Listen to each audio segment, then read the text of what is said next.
apakah kebijakan pertahanan Indonesia hari ini akan menjadi big push bagi kedaulatan bangsa kita ke depan, khususnya dalam inovasi dan teknologi. Negara yang kuat adalah negara yang memiliki angkatan bersenjata yang kuat. Tentunya, angkatan bersenjata yang kuat didukung oleh alutsista yang kuat.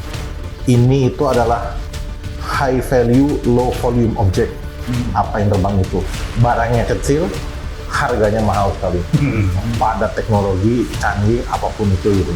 Pada dasarnya kalau kita pahami doktrin dari diplomasi kita itu kan bebas aktif ya. Artinya kita Semakin banyak atau semakin baik industri pertahanan, maka industri dalam negeri, kemandirian kita di industri pertahanan itu semakin bagus. Kita punya wilayah sebesar Eropa Utara, tapi dengan anggaran pertahanan udara ya, saya persempit ke pertahanan udara itu yang tidak sampai 5% anggaran pertahanan Eropa. siapapun yang akan memimpin republik tentu dia harus kuat karena dia juga harus menghadapi kalau kita di HI biasanya kita bilang sistem sekarang tuh nggak multipolar.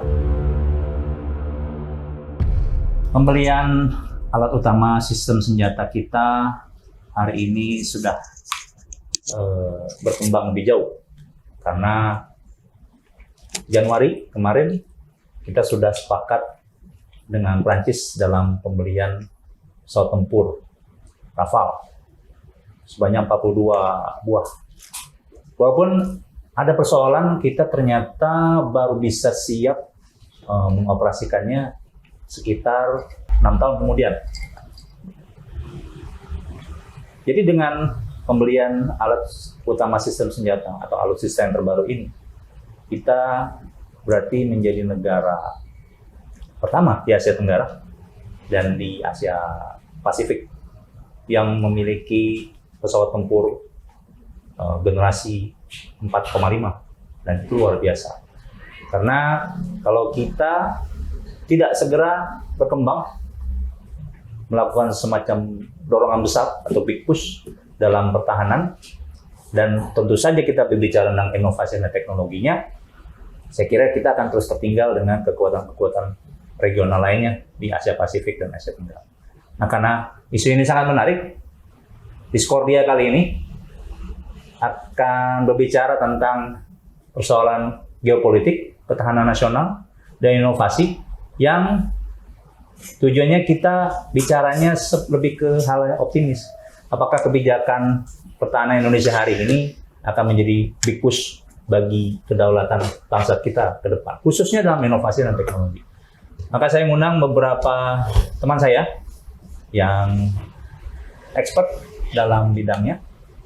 Pertama di sini ada teman saya, lebih tepatnya senior saya, alumni ITB, itu Kang Sana Maulana. Untuk diketahui, kalau teman-teman tahu ada Panzer Anoa yang sudah jumlahnya ratusan dipergunakan oleh TNI Angkatan Darat. Ini inovatornya.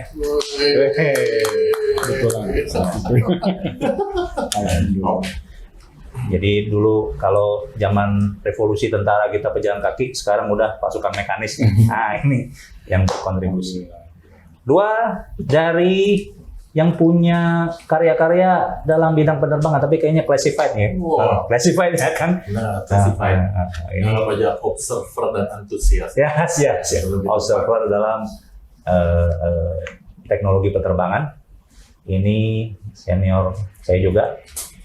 Senior setahun. Nggak terlalu jauh. Kang Aji, Sunarto Aji Darmo. Yang ketiga, biasanya kalau yang diundang teman-teman satu kampus saya dari ITB. Nah, ini dari Universitas Pertahanan S2-nya. Itu namanya Wildan Akbar. Dia adalah lulusan S2 Diplomasi Universitas Pertahanan. Jadi kita perlu pandangan-pandangannya sifatnya tentang geopolitik terkait dengan rencana Kementerian Pertahanan dalam pengembangan dan alih teknologi alutsista kita. Silakan, mungkin yang mau bicara pertama mungkin lebih ke Kang Sena dulu kali ya, sebagai orang yang lama bicara tentang dan praktisi. Sebagai orang yang tua. Ya, yang dituakan. Oke. Makasih banyak Mas Hanif diundang ke sini. Jadi pada prinsipnya ketika dengar mau ke sini ngobrol, wah saya sangat senang kalau diajak ngobrol untuk mengedukasi masyarakat. Banyak yang memang informasinya tidak istilahnya tidak lengkap dan karena memang setengah-setengah gitu, masyarakat juga belum tahu. Tapi mudah-mudahan dengan obrolan kita di sore hari ini teman-teman yang mendengarkan nanti itu akan mendapatkan sudut pandang yang lain. Benar atau salah silahkan diolah. Kita juga berbicara pasti dengan data dan kita di sini juga hanya berbicara apa yang sesuai dengan ekspornya ya, misalnya ya. Makasih banyak ya. Jadi untuk mengawali saya mau cerita bahwa apa yang diceritakan Mas Hanif tadi itu di awalnya adalah yang pertama, kita negara yang kuat adalah negara yang memiliki angkatan bersenjata yang kuat. Tentunya angkatan bersenjata yang kuat didukung oleh alutsista yang kuat. Nah, alutsista memang kita memang tidak memimpin, tidak juara satu sedunia, tapi kita ingin kuat itu ingin mandiri. Nah, artinya semakin banyak atau semakin baik industri pertahanan, maka industri dalam negeri kemandirian kita di industri pertahanan itu semakin bagus. Dan ini semua hal ini didukung oleh teknologi-teknologi yang harus kita dapatkan. Nanti kita mungkin berkembang ya, saya oper-oper nih obrolannya, tergantung Mas Hanif nanti. Tapi yang inti ceritanya bahwa kita dalam track yang tepat. Kementerian Pertahanan telah membina industri pertahanan dengan baik, dengan ada sekitar sekarang 219 industri pertahanan yang memproduksi berbagai macam alat dan peralatan dari mulai tier 1, tier 2, tier 3 sampai tier 4 dan terus berjalan dan terus dibina oleh institusi yang memang sudah matang. Jadi mungkin ada orang menganggap itu negatif terus, tapi buat kita sebagai praktisi, saya di bidang inovasi industri pertahanan, saya sangat bersyukur memiliki Kementerian Pertahanan yang care akan perkembangan industri pertahanan saat ini. Ya, jadi kemarin dikabarin talk show ini menarik di sini ya, menarik banget menurut saya, karena saya hobinya pesawat juga. Nah, kalau kita lihat aspek pertahanan ini, salah satu fast responder itu memang kekuatan udara. Ya. Kekuatan udara itu memiliki kemampuan proyeksi serta kemampuan deteksi lebih dari mungkin wahana darat dan wahana laut, atau bisa bersaing dengan wahana laut lah. Namun yang perlu diingat, ini itu adalah high value, low volume object. Apa yang terbang itu barangnya kecil, harganya mahal sekali. Pada teknologi canggih apapun itu gitu. Jadi apakah money talks? Yes. Dalam hal pesawat dan pertahanan udara, money talks. Benar, itu nanti bisa kita bahas ya, mau sampai mikroprosesornya, mau sampai apa, itu tuh nanti mempengaruhi apa yang dapat dilakukan oleh alutsista tersebut, khususnya alutsista udara. Tidak terlepas Indonesia yang mungkin teman-teman lupa dan teman-teman tidak merasa karena mungkin seringnya di Jakarta doang muter gitu. Indonesia ini dari Sabang sampai Merauke itu seperti dari Lisbon terbang ke Moskow. Ya, kita punya wilayah sebesar Eropa Utara, tapi dengan anggaran pertahanan udara ya, saya persempit ke pertahanan udara itu yang tidak sampai 5% anggaran pertahanan Eropa secara total gitu. Padahal kita benua ya sebesarnya ya. Nah itu dia. Di sini itu kan kadang-kadang orang itu merupakan scale of reference dan frame of reference-nya. Oh Indonesia itu bukan Jakarta Bandung aja gitu. Tadi naik bus ketinggalan kan, seng gitu ya. Makanya tadi agak rusuh gitu.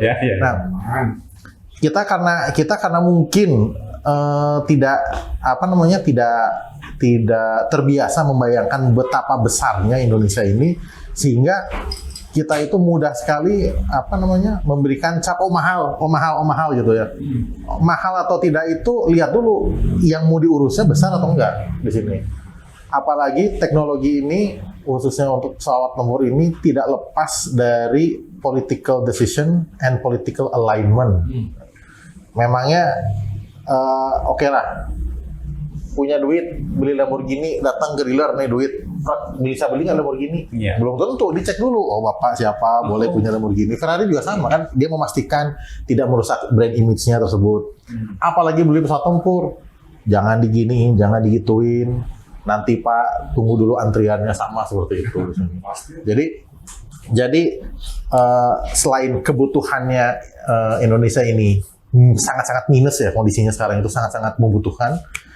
Terus kondisi supply-nya, jadi supply demand-nya, supply-nya itu sekarang terbatas, demand-nya sedang tinggi karena berbagai konflik. Ya pemenuhan kekuatan udara ini menurut saya sih memang sesuatu yang krusial ya, dengan catatan-catatan, dengan berbagai catatan di sini. Di sini saya mau menempatkan diri sebagai devil's advocate gitu, biar agak-agak kritis gitu. Soalnya ini kayaknya Kang Sena ini udah agak pro pemerintah ini. Harus ada yang check and balance-nya gitu. Nah, nanti saya di sini jadi check and balance. Kan di skor dia kan gitu kan, harus di skor kan. Kita harus gitu. Boleh berbeda pendapat. Halal. Oke, perspektif ketiga mungkin dari lebih sisi geopolitiknya, karena ini menarik. Kita biasanya mengandalkan alutsista tempur utama itu ke Amerika dan Inggris, benar-benar blok Anglo-American. Tiba-tiba kita ke blok Uni Eropa, namanya Rafale nih.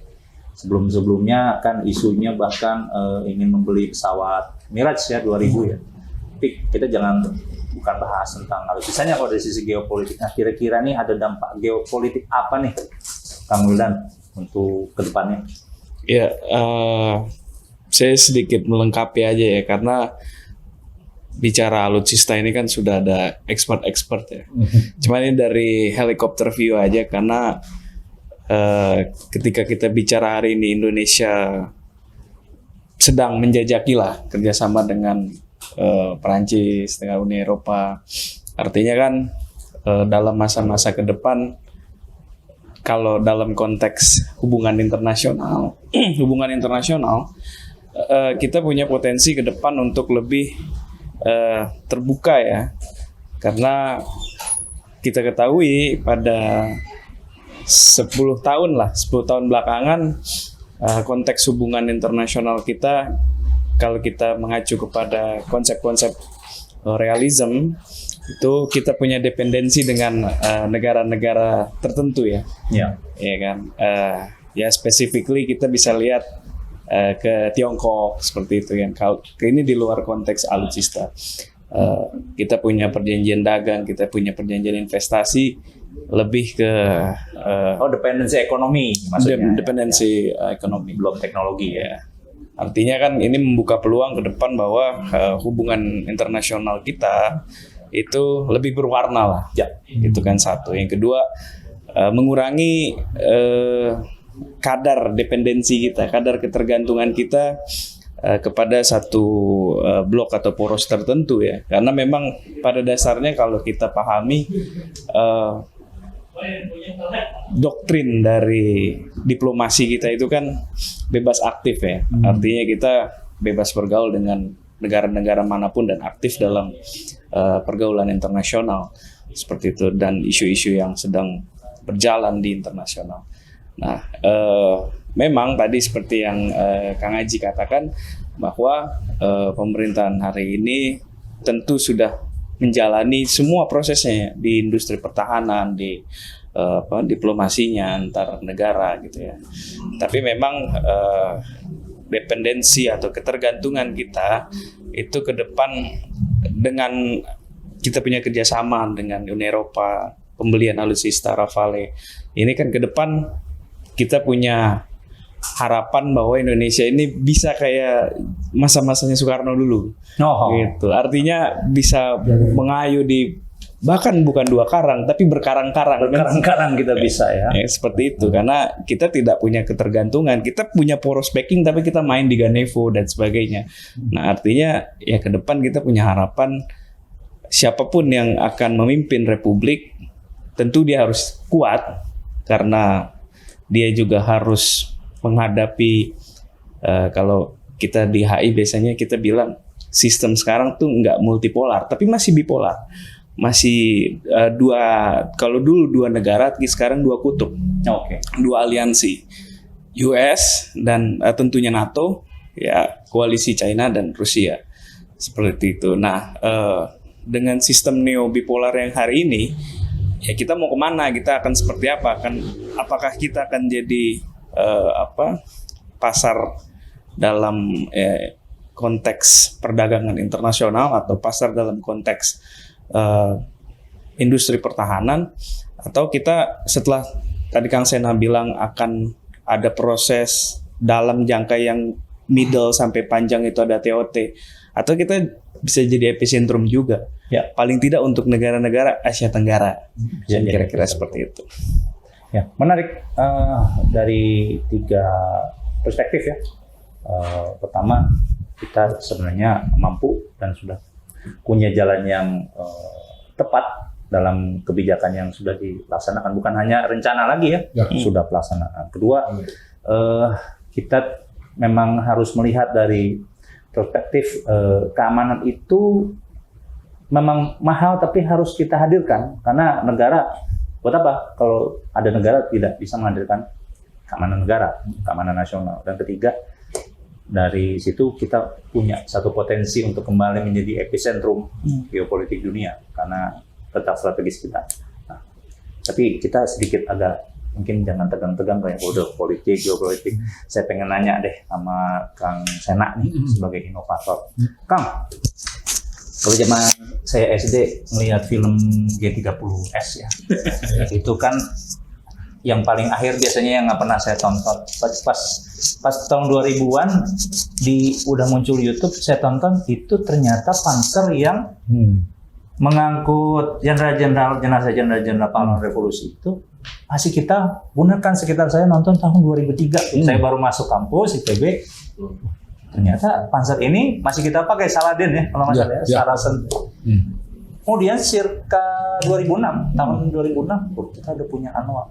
Oh, berarti kita mampu dong. Dari mulai kita membeli barang baru sampai benar-benar afkir banget ya, afkir lah ya. Kita harus ke depannya ya tahun 2000-an itu panser-panser yang dibeli dari yang punya Angkatan Darat sudah tua sekali. Tapi ternyata kita punya kemampuan tuh buat produksi sendiri. Ceritanya gimana tuh, Kang? Gini. Ya. Jadi saya juga setiap nonton itu suka perhatiin ada apa aja sih di film hitam putih yang diwarnai itu. Jadi luar biasa, cukup menarik yang kita lihat. Di situ ada varian Panzer dari Inggris namanya Saracen, Saladin, dan Ferret. Jadi selalu bertiga nih. Serumpun ini 3 ini karena di tahun itu, di zaman itu, bahkan itu lebih tua daripada tahun itu ya. Itu kan tahun 65. Itu diproduksi tahun 52. Di Inggris itu Saladin itu varian kanonnya. Saracen itu APC-nya, Ferret itu Recon-nya. Jadi tapi ini seru nih biar diceritain sama teman-teman yang memang pengen tahu bagaimana tentang cavalry ya. Jadi cavalry itu sangat rentan akan manusia. Jadi dia perang jago lawan cavalry lagi. Nah, makanya setiap kanon Saladin ya, Saladin itu yang ada tembakannya, ada kanonnya, itu pasti dilindungi oleh 3 kanon Saladin, dilindungi oleh 1 kanon Saracen. 1 Panzer Saracen yang bawa APC, bawa orang. Jadi orang ini yang hanya bisa melindungi Saladin ini. Nah, udah gitu Ferret itu sangat kecil, Mas. Kalau di ukuran sekarang kita lihat Wuling, nah segede gitu, kecil banget. Ferret itu kecil banget, kenapa? Karena dia akan melambung jauh untuk cari informasi. Karena rekonnya dia mengintai. Intainya itu adalah yang kita dapatnya intai jalanan, intai suhu, intai musuh ya, posisi musuh. Dan dia tidak disarankan untuk terlibat dalam pertempuran yang berarti. Jadi dia harus cepat balik lagi, dia harus jago lari. Cuman ada perlindungannya. Nah, bayangin ketika saya masuk ke, waktu itu saya bergabung dengan industri pertahanan di Pindad, masuk ke situ, di batalion-batalion masih dipertahankan. Luar biasa. Jadi kenapa dipertahankan tuh gini, selain di batalionnya memang andalan, mereka masih aktif di pusat pendidikan. Artinya apa? Bahwa nih saya masih didik belajar panser menggunakan menggunakan Sarasin Saladin. Sangat menyedihkan sekali ya. Iya.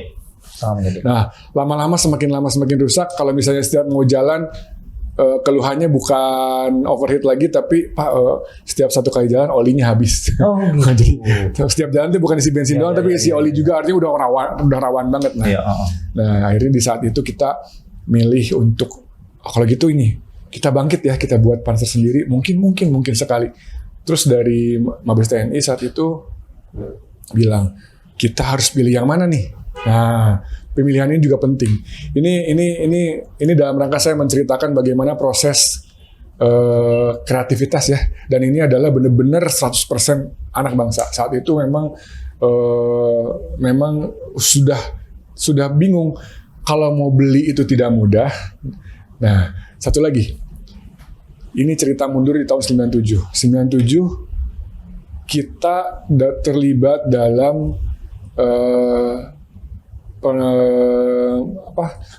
keamanan ya pemulihan gerakan Aceh Merdeka ya di Aceh. 97 97 itu situ sehingga semua tank-tank yang kita beli atau panser yang kita beli dari Inggris atau dari Barat itu tidak mengizinkan produknya. Bayangin. Oh ya. Jadi kita udah beli nih. Ya. Kita udah beli panser sendiri, pakai uang sendiri, dicicil, dibayar, disayangi sama kita, dipelihara sama kita. Pas lagi dipakai, yang punyanya punya hak untuk bisa. Gua nggak mau itu dipakai di sana. Termasuk pesawat tempur Hawk ya? Ya. Yang udah lengkap. Pokoknya dia bilang Inggris-Inggrisan. Padahal gini, dia tuh nggak tahu sudut pandang kita. Kan kita punya masalah sendiri ya dengan GAM itu. Tapi di mata mereka bahwa Indonesia tidak adil dan pokoknya saya nggak mau tank sama panser saya dan alat-alat dari Inggris saya untuk bisa dipakai di situ. Oke. Bingung kan? Iya. Setelah itu kita punya pemikiran inovatif dari pasukan sendiri. Jadi karena GAM itu udah menggunakan gerilya, jadi cara gerilya kita selalu diserang terus tanpa panser marah. Lagi patroli ya pasti diserang terus ya. Inovasi dengan cara membuat truk yang dilapis oleh baja. Jadi ingat nggak? Iya. Itu terlihat seperti selesai inovasinya, padahal korbannya tambah banyak. Kenapa coba? Karena tidak stabil dan terguling. Jadi sekali meninggal 25, sekali meninggal 30 karena truknya jatuh. Nah, itu lebih bahaya lagi. Dan itu akhirnya udah ditugaskanlah kepada Inhan. Coba bayangin, kalau kita nggak punya Inhan saat itu, ditugaskan kepada Industri Pertahanan saat itu untuk bikin panser dan berjangka waktu. Kenapa jangka waktu? Karena ini Mas Hanif, semakin kita lambat berbuat, makin banyak korban. Gitu, Mas. Makin banyak di sana. Dan jadi pada saya tuh waktu itu zaman umur berapa ya? Jadi saya kelihatan tua ya sekarang. Iya. Baru nikah. 25 tahunan nginep di kantor Mas. Iya. Jadi nggak pulang-pulang. Udah gitu dikejar waktu. Nah, lahirlah kalau bisa browsing namanya APR 1V1. APR 1V1 itu dari truk yang dibeli, pemerintah cuma bilang ini, saya cuma punya uang 500 juta, ini bahan truknya, silakan dibikin. Jadi tuh Mas 40 biji, alhamdulillah sumbangsih Industri Pertahanan Nasional menyelamatkan. Dari situ menurut aku ini tonggaknya apa ya? Tonggaknya bahwa kita bisa bangkit untuk bisa bikin itu. Dan ini udah ditangkap semua pada saat. Jadi kebetulan saja Inhan yang saat itu adalah ceritanya untuk di Matra Darat di Pindad. Tapi saya sangat yakin di Inhan lain yang saat itu bekerja juga banyak ketimpangan gitu. Misalnya di bidang komunikasi, di bidang senjata, pasti dia kebagian proyek seperti itu. Nah itu, dan terus berkembang dan pemerintah akhirnya percaya. Oh bisa bikin, ya udah kalau bisa bikin, mulailah dikasih pesanan gitu. Dan sekarang berkembang banyak. Jadi sedikit mereview bahkan dari barang yang ya kelasnya Saladin 52 diproduksinya di tahun 62 kan sebenarnya masih 10 tahun lah ya. Nah ini ada satu isu yang kontroversial yaitu tentang pembelian Miraj, yang masa pakainya masih sekitar, ini punten kalau saya hanya pembaca majalah angkasa zaman dulu tuh. Jadi ya benar-benar tahu, mungkin kulitnya juga nggak tahu gitu. Tapi Miraj ini kemudian menjadi kontroversi yang dipolitisasi ya, padahal kalau saya membaca argumennya menarik juga. Kita kan tadi saya dalam pembukaan sudah bicara bahwa Rafale baru siap 6 tahun. Nah, menuju 6 tahun menunggu itulah kita ternyata punya persoalan ya, masih kosong. Mungkin Kang Aji bisa menjelaskan gitu. Kang Umar. Nah, jadi mungkin sedikit cerita tentang Rafale dan Miraj itu sendiri gitu. Rafale Miraj ini kakak beradik. Oh, ya. Gitu. Jadi pesawat Miraj 2000 rangkaian terakhir dari desain pesawat Miraj itu adalah cikal bakal lahirnya Rafale dari airframe-nya, dari weight and balance-nya semua sama, bukan sama persis ya, namanya dia menjadi reference-nya, kecuali engine-nya ada 2. Dia meningkatkan survivability khususnya terbang di atas laut. Nah, betul. Oh, itu karena 2 itu tandanya adalah buangannya tuh knalpotnya. Ya, knalpot exhaust-nya ada 2, memang engine-nya ada 2. Ya, kenapa? Karena Miraj kan single engine ya. Miraj itu dulu dibuat memang untuk untuk aerial warfare, online terrestrial aerial warfare gitu. Tapi Miraj ini dia Prancis dulu awalnya mengikut program Eurofighter. Di tengah jalan dia tidak setuju dengan konsorsium lain, Jerman, Spanyol, sama Inggris. Mereka mungkin masalah uang dan lain-lain. Akhirnya Prancis memutuskan untuk membuat pesawatnya sendiri, yang disebut dengan Rafale tersebut. Rafale tersebut, dia ini kalau kita lihat ukuran pesawatnya, dia itu sebetulnya carrier-borne fighter. Dia didesain itu untuk Angkatan Laut Prancis. Lalu dia di downspec untuk Angkatan Udara karena membutuhkan landing gear yang lebih ringan lagi untuk meningkatkan endurance gitu kan. Dia landingnya kan di runway biasa. Nah, hal ini yang membuat Rafale dan Eurofighter ini kalau disandingkan, mereka tuh sebetulnya tuh memang didesain dengan tugas yang berbeda gitu ya. Arguably canggih yang mana? Kalau saya dalam hal ini canggihan Eurofighter dari segi desain airframe-nya dan dari engine-nya. Kalau ini saya bisa pertahankan itu. Alasannya kenapa saya sebut Eurofighter lebih canggih. Namun Eurofighter ini dia adalah air superiority dan multi-role fighter. Eurofighter didesain untuk menyaingi Sukhoi 27. Berarti tahun berapa tuh, Kang? Eurofighter itu kalau program awalnya itu tahun 82. Oh, 82. Iya. Lalu dia roll out-nya kalau nggak salah tahun 90 atau 89, saya lupa gitu. Sekitar segitu lah. Di sini correct me if I'm wrong ya. Yeah. Nah, dulu salah satu air superiority yang dihadapi oleh Barat, khususnya di perbatasan, kan dulu kan masih ada blok Barat, blok Timur ya, zaman dulu, itu adalah Sukhoi 27. Nah, Sukhoi 27 ini dia itu pesaingnya F-15C, disebutnya Large Long Range Air Superiority Fighter. Nah, lalu Rusia ini mikir, aduh, saya kalau bikin desain fighter baru untuk peran multi-role, bukan hanya air superiority, saya malas. Udah aja Sukhoi 27, saya tambah penumpangnya 1, saya tambahin payload dan pylonnya, jadilah Sukhoi 30. Oh. Ya.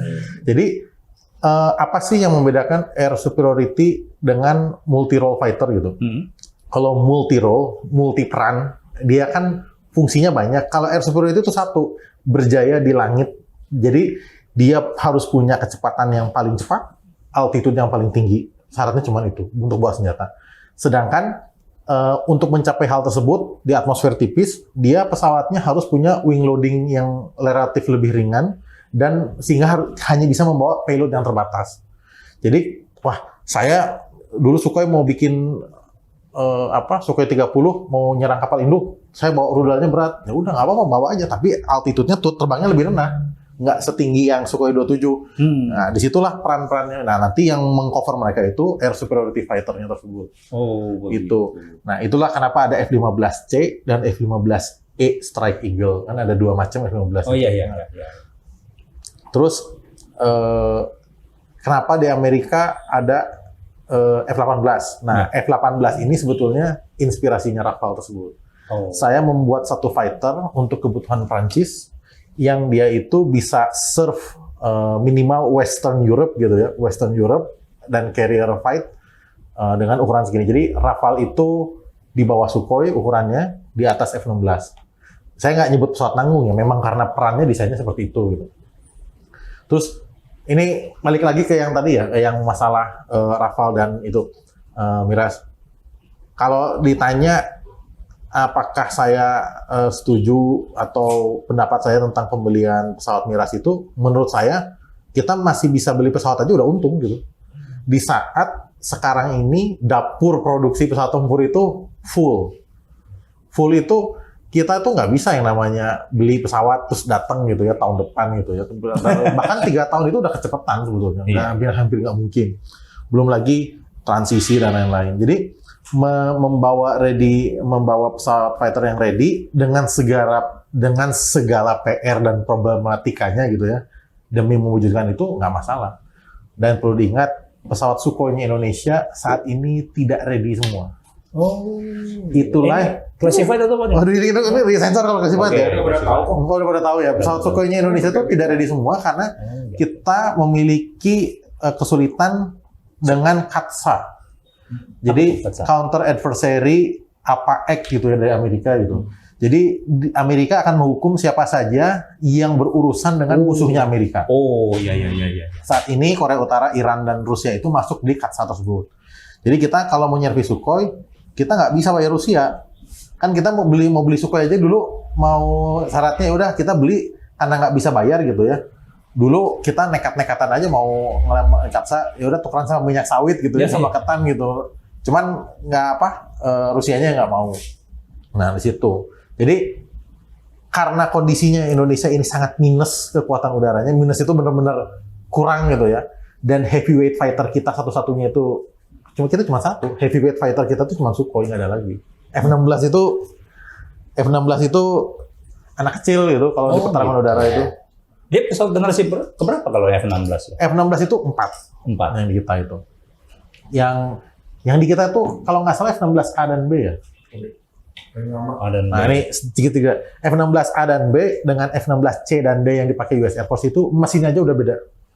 F-16A dan B Indonesia itu kita mesinnya punya bypass ratio 0,8. Jadi pesawat kita itu terbangnya lebih pelan dan terbangnya altitude-nya lebih rendah, walaupun lebih irit bahan bakar. Nah, dulu pesawat yang generasi AB ini US Air Force nggak suka waktu nerima. Nggak enak pesawatnya. Akhirnya jual ke kita lah, jual ke Pakistan lah, jual kemana gitu. Akhirnya mereka bikin C dan D. Itu ceritanya. Kenapa kita bisa punya F-16 itu. Nah, apakah Mirage ini mengisi kekosongan, sedikit mengisi kekosongan, tapi kalau disuruh mengisi tugasnya Sukhoi misalkan gitu ya, jauh. Oh gitu ya? Jauh, ini bukan kelasnya. Jauh lebih baik atau jauh? Bukan jauh ukurannya. Kalau lebih baik, lebih buruk kan sesuai dengan tugasnya. Mirage ini atau Mirage 2000 ini dia untuk intermediate range defense dia itu dan interceptor. Satu hal yang unggul dari pesawat Mirage ini yang bisa disandingkan dengan Sukhoi itu adalah kecepatannya. Oke. Jadi dia itu salah satu multi role-nya dia adalah sebagai interceptor. Gitu. Ya. Wah ini, saya saking semangatnya ini harus direm juga. Ya, ini menarik juga. Jadi memang soal alutsista nggak bisa terlepas ya dari geopolitik ya. Jadi pertama kalau itu kan cerita umum ya bahwa Inggris kalau nggak salah sebenarnya waktu 2003 juga ya waktu ada rencana TNI akan menggunakan Hawk untuk melakukan hanya sekedar veteran saja sonic boom itu nggak boleh itu Inggris wanti-wanti dan saya baca di koran Tempo kalau nggak salah Inggris wanti-wanti nggak boleh ada penggunaan Hawk. Jadi Inggris khawatir Hawk akan digunakan untuk menyerang GAM, untuk menyerang GAM. Nggak tahu itu bocor atau apa, tapi jadi berita lah di mana namanya, di media.